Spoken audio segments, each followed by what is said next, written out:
Good morning, dear students. Today we are here to study the chapter number 1 of geography, that is resources and development. So, very often we talk about the resources. Even we have studied in the previous classes also about resources, and the common definition which we have studied is resources are the things which satisfies human needs. Resources are the things which human needs and value. But being a student of class 10, you need to study this definition in detail, and it is in front of you. Everything available in our environment which can be used to satisfy our needs, provided it is technologically accessible, economically feasible, and culturally acceptable, can be termed as a resource. Now the first term we got here is technologically accessible. Means we are having appropriate technology to utilize that particular resource in a proper manner. Just suppose if we use petrol or diesel for cooking, can we call it a appropriate technology? The answer is no. But if we use same petrol and diesel for running the engines of our motorbike and four-wheelers, we can call that we have used an appropriate technology.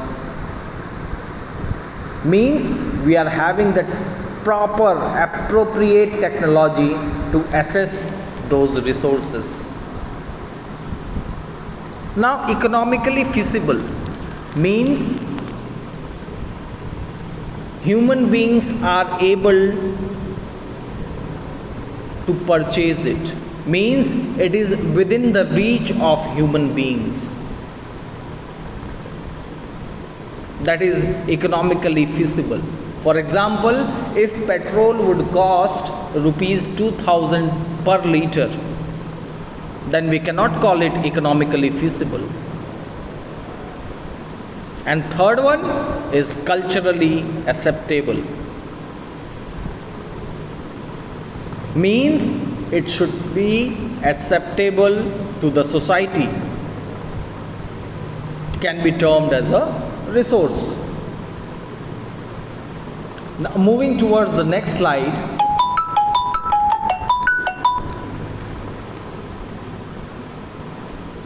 Moving towards the next slide.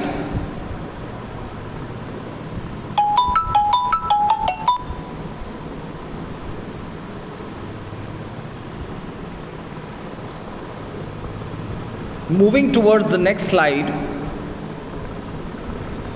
The interdependent relationship between nature, technology, and institutions.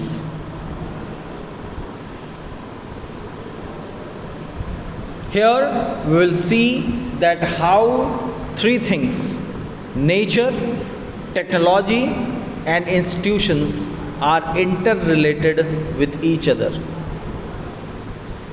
And the common factor among these is the human being. Human being with the help of technology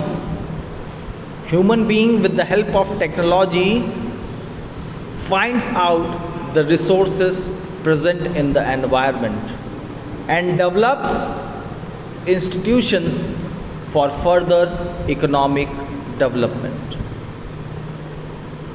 In other words, we can say human beings interact with nature through technology and create institutions to accelerate their economic development. Anything can be called as a resource if it is utilized by humans. If humans are not present on the earth, nothing can be called a resource. Nothing. So, presence of human being is necessary. Even the natural disasters, even if we talk about the natural disasters, why they are called natural disasters? The earthquake, tsunami, flood, drought, or any other natural calamity. Why we call it natural disaster? Just because they affect human life. They affect human life. Otherwise, if humans are not present, then they are merely a natural phenomenon. So, human being is the important factor over here. Now, moving towards the next slide, we will study about the classification of resources. So, classification of resources. Resources can be classified into two parts. One is natural, another one is human. Human, man-made resource. Human resources are the man-made resources. So, studying about natural resources are of two types: renewable and non-renewable. Renewable resources are classified into are subdivided into two parts: continuous or flow resources. For example, wind, water, etc. means they continuously flow. The wind blows, the water flows continuously. That's why it is called continuous or flow resources. Second one is biological. Biological resources are those resources which reproduce. Reproduction factor is there, and it can be subdivided into two parts. Number one, natural vegetation, that is forest, and number two, wildlife. Both of these can reproduce. Next one is non-renewable resources. Non-renewable resources are categorized into two parts: recyclable and non-recyclable. Recyclable are those resources which can be recycled, means which can be renewed. They cannot be renewed, but they can be recycled. For example, metals. And non-recyclable, these are fossil fuels. Once used, they get exhausted, are called non-recyclable, that is fossil fuels. Next one is human resources or man-made resources. So, structures and institutions. We are having hospitals, we are having schools, we are having roads, we are having park. What is that? That is a structure and institution also. It is made by the humans, and human beings have the supreme authority to determine their quantity and their quality, both. That's why they fall under the human resource or man-made resource. Now quickly moving to the next topic, classification of resources on the basis of origin. Now, on the basis of origin, resources can be classified into two parts. First one is biotic resource. Biotic resources are those resources which are obtained from living things. And abiotic resources are those resources which are obtained from non-living things. You can see on the slide the living things or the biotic resources: plants, animals, bacteria, fungus, protists. And abiotic resources, the non-living things: water, soil, air, mineral, and light. Light, that is sunlight. Biotic resources are obtained from biosphere and they have life. Example: human beings, flora and fauna, fisheries, and livestock. Livestock are cattle. Abiotic resources. Abiotic resources composed of non-living things. These are composed of non-living things. Example: rocks and metals. Now, resources can be further classified on the basis of exhaustibility. On the basis of exhaustibility, the resources are subdivided into renewable and non-renewable resources. Now, let us talk about renewable resources. Renewable resources are those resources which can be renewed or replenished, which can be renewed or reproduced by physical, chemical, or mechanical process. For example, solar and wind energy, water, forest and wildlife, etc. We discussed earlier also that renewable resources may further be divided into continuous or flow resources, that is wind and water. These are continuous in nature. Wind blows, water flows. That's why these are called continuous or flow resources.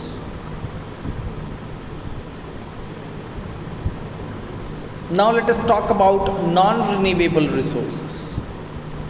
Non-renewable resources are those resources which are formed over a substantially long geological time. It takes millions of years for their formation. For example, the minerals, fossil fuels, and these non-renewable resources can be further classified into recyclable or non-recyclable resources. Recyclable resources, metals, of course, we can recycle it. We can give it different shapes by melting it. And non-recyclable resources are the fossil fuels, which once exhausted cannot be used again. It cannot be recycled and they get exhausted with their use. So, this is the classification of resources on the basis of exhaustibility. Here you can see on the slide some of the renewable resources: the wind energy, the solar energy, the thermal power, water.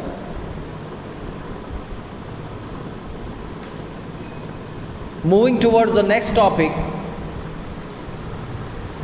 classification of resources on the basis of ownership. Now, on the basis of ownership, resources can be classified into individual, community owned, national, and international. So, let us discuss the first one, that is individual resources. Individual resources are those resources which are owned privately by an individual. Your house, your car, your bag, your water bottle, everything which belongs to a particular individual can be termed as individual resources. If you go to rural areas, villages, you will find farmlands, agricultural land, and those agricultural land belongs to an individual. So we can call it an individual resource. Plantations, tea gardens, coffee gardens, bamboo plantation, rubber plantation, these also belong to a private individual. Pasture lands, ponds, water in wells owned by individuals. If we move to cities, plots, houses, and other property owned by people in the city can be termed as individual resources. Now, if we talk about community resources are those resources which are accessible to all the members of the community. You go to temple, you go to church, you go to gurudwara, you go to mosque, you go to park, you go to playground. Means any resource which is utilized by the community, and we are the part of the community, can be termed as community resource. The grazing grounds, the burial grounds, the village ponds, etc. Public parks, picnic spots, and playgrounds in the urban areas can be termed as community resources. Now, if we talk about national resources, so national resources are those resources which belong to a nation, which belongs to the government of the country, which belongs to the government of the country. If we talk about roads, national highways, state highways, village roads, border roads, these all belong to the government. Government has the supreme authority over it. Canals, railways, minerals, water resources, forest, wildlife, etc.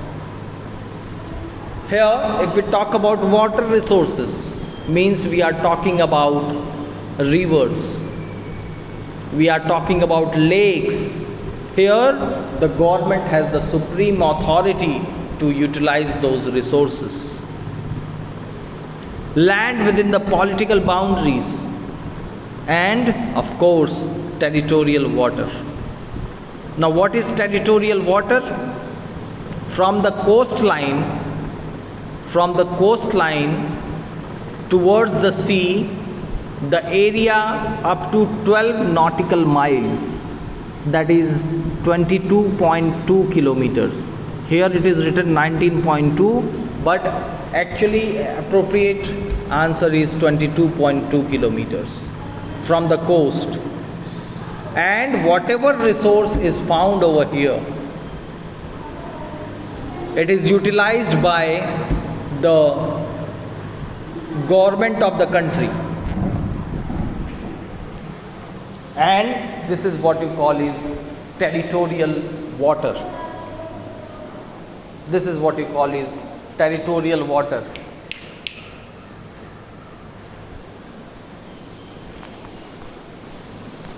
Now, urban development authorities.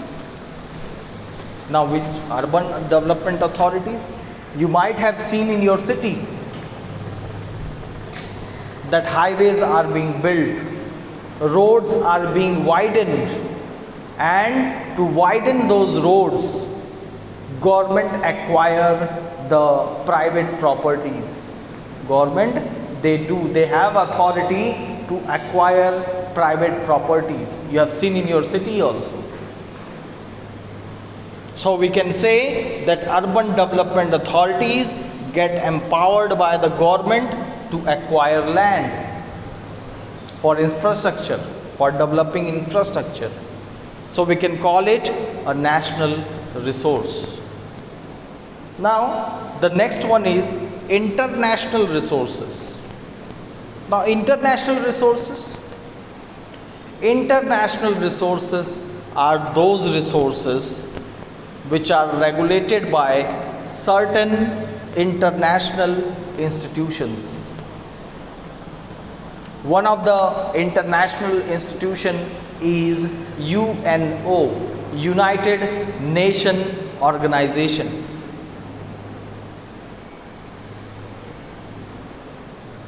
The oceanic resources beyond 200 kilometers of the exclusive economic zone, which belong to open ocean, and no individual country can utilize this without the concurrence or permission of international institutions. Means from the coastline towards the sea or ocean of 200 kilometers. After that, whatever resources are found, oil field, natural gas, aluminum nodules, whatever resources are found after 200 kilometers from the coastline belongs to the international institutions. And to get those resources, we need to take permission from the international institutions. One such example is India had to obtain the right to mine manganese nodules from the bed of the Indian Ocean from an area which lies beyond the exclusive economic zone. Means you need to take permission for that. So these are the international resources. Here you can see on the slide the individual, the national, community owned and international resources. Now moving towards the next topic on the basis of development. Now on the basis of development, resources can be classified into four: potential resources, developed resources, stock and reserves. So let us discuss the first one, potential resources. Now potential resources are those resources which are found in a region which have not been utilized. Means we know that it is present in a particular region, but we have not started fully utilizing it. We have not started fully utilizing it. For example, wind and solar energy development potential in states of Gujarat and Rajasthan, but we have not fully utilized it. So these are potential resources, means they have the potential. We are knowing about them, but we have not started utilizing it yet.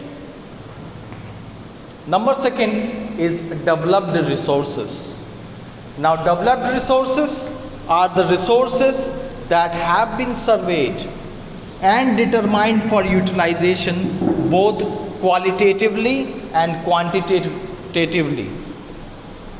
The development of resources depends on technology and the level of their feasibility. Means we have found the resource, we have surveyed it. How it will be utilized, that also we know. We know about its quality, we know about its quantity also, but we are developing the technology. Till now we are developing the technology so that it is feasible. Feasible means within the reach of common man. It should be available to the people at cheaper price. So we are developing the technology. Those resources are called developed resources. Now the next one is stock. Stock refers to minerals in the environment which have the potential to satisfy human needs, but human beings do not have appropriate technology. We don't have technology to assess these. Example, very good example is here. Water. is a compound of two inflammable gases, hydrogen and oxygen, which could be used as a rich source of energy if we had the required technical know-how.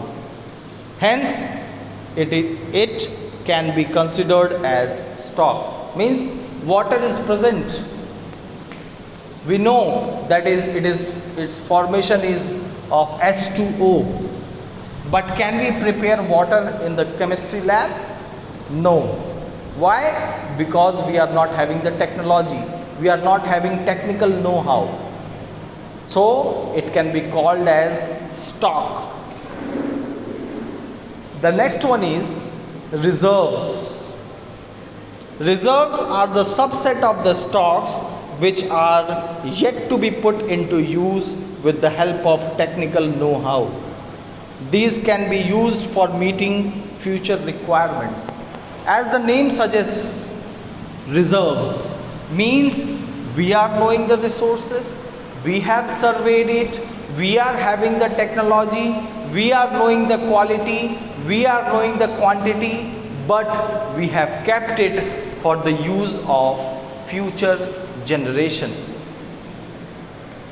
Thus, water in the dams is a reserve which can be used in future, can be called as reserves.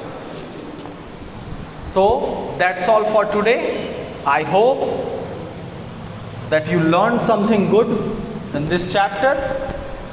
Have a nice day.